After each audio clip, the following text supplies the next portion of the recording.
Dear Mr. Whitman, I am the stranger who passing desires to speak to you. Traveling interesting islands, I act as my nature prompts me for the first time. Not in America, not even in California, where the men are tolerably bold. I sailed to Tahiti in 5 weeks to live the real life there. For your sake, as well as my own. Affectionately yours, Charles Warren Stoddard. Dear Charles, I received your beautiful, soothing book. I warmly approve of your adhesive nature. I know that the Western world would condemn, but those tender personal relations in the Pacific Island touched me deeply. Closer to home, I'm admired by Abraham Lincoln. We see each other frequently in the streets of Washington, D.C. We never speak, but he knows me. Back at his law office in Springfield, he used to read aloud to his colleagues from Leaves of Grass. Imagine Abraham Lincoln's voice saying, "For every atom belonging to me, as good belongs to you." And I'm admired in England. Dear Mr. Whitman, for years I have been attempting to explain what you call adhesiveness. I pored over Calamus as I used to pore over Plato, burning, panting. Tell me more about the love of friends. John Addington Symonds. Symonds writes beautiful, lovely letters, and he writes all the time. And in every letter he asks, what does calamus mean? He stands in the road and says, I will not move until you answer my question. But what do you think of that? Do you suppose that could be answered? I mean, Symonds is right, no doubt, to ask the question, but I am just as much right if I do not answer it. And then, Symonds writes, in your concept of comradeship, do you contemplate semi-sexual emotions and actions between men? Do I contemplate sex between men? Yes, of course I contemplate it, I celebrate it, I sing it, I suggest I enjoy it. But I can't say that in public, and I certainly can't write that to Symonds.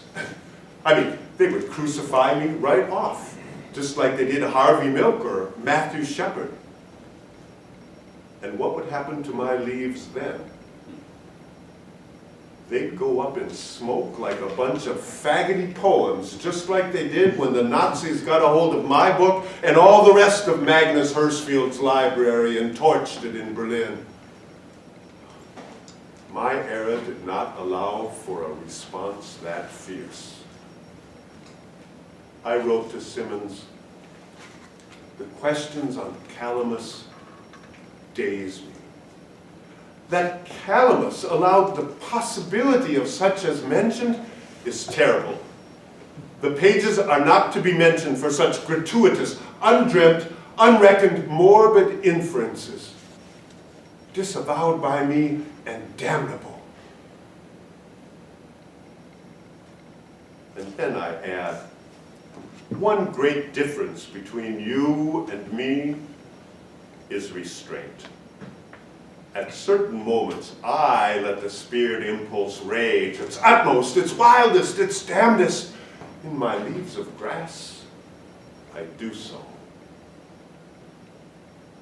Now, if he is half as clever as I believe he is, he will be able to decipher how dangerous this is.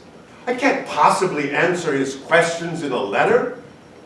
He should have visited in person like Carpenter did, but the words of a famous American author in writing, he would use them. He'd print them right off. So, that's Simmons with his daughter. He's a married father of 4. Have you ever known anybody to hide behind that masquerade? Yes, I think many of us have. So, I add one more line, a mask he will certainly recognize. Though always unmarried, I have had 6 children. That's not a lie.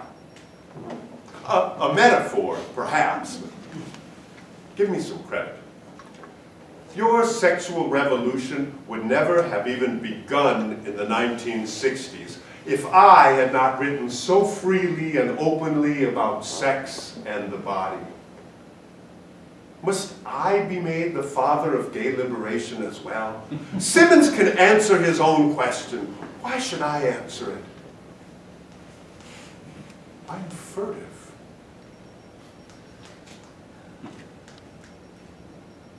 Well, then where was I? Oh, allies and children. Yes, 6 children. And indeed, 6, exactly. And I will tell you who they are. There's Charles in Tahiti, and Abe in Illinois, and Simmons in England, and Edward Carpenter in England, and the 5th, the Dubliner. Yes, Oscar Wilde. Oscar's a fine, large, handsome youngster, and he had the good sense to take a great liking to me. I find him honest, genuine, manly, frank, outspoken. And he wrote this. My dear, dear Walt, before I leave America, I must see you again.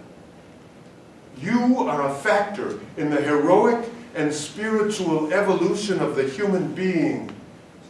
The kiss of Walt Whitman is still on my lips. Oscar, my 5th child. So that's 4 writers, 1 president, and the 6th, a painter, reading leaves of grass as he painted this.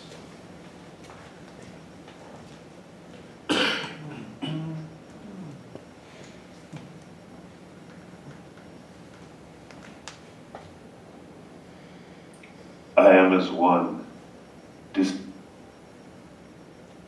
Please note,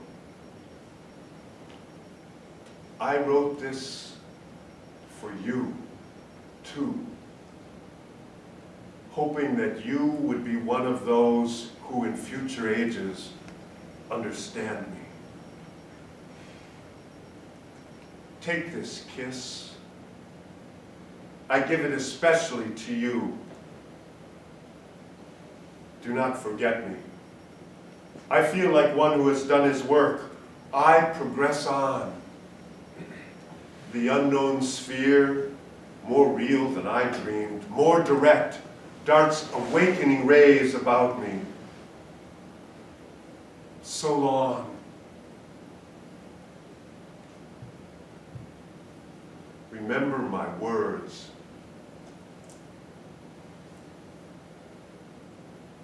I love you. I depart from materials.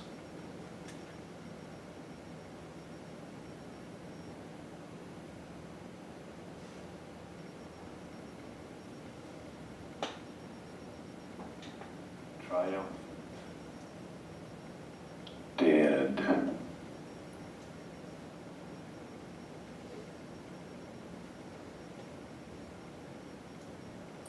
I am as one, disembodied, triumphant, dead.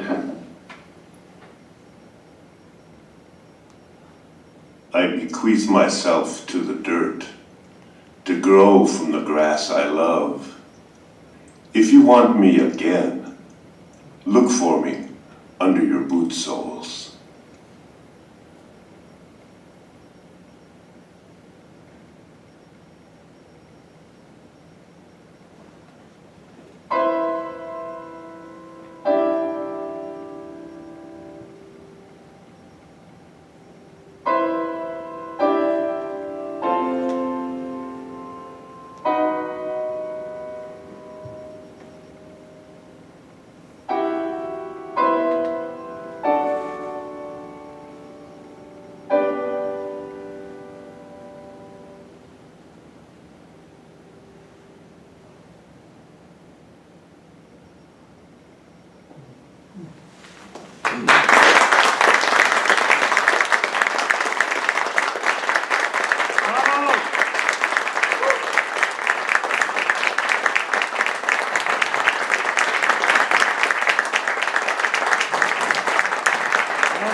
thank you so much. It's been a real pleasure to be able to share this story with you. It's been a long time in the development on my end, and I'd be happy to talk to you about it more. I'm just going to change clothes quickly, and I'll join you upstairs in the bar if you can stay. Thank you so much for coming.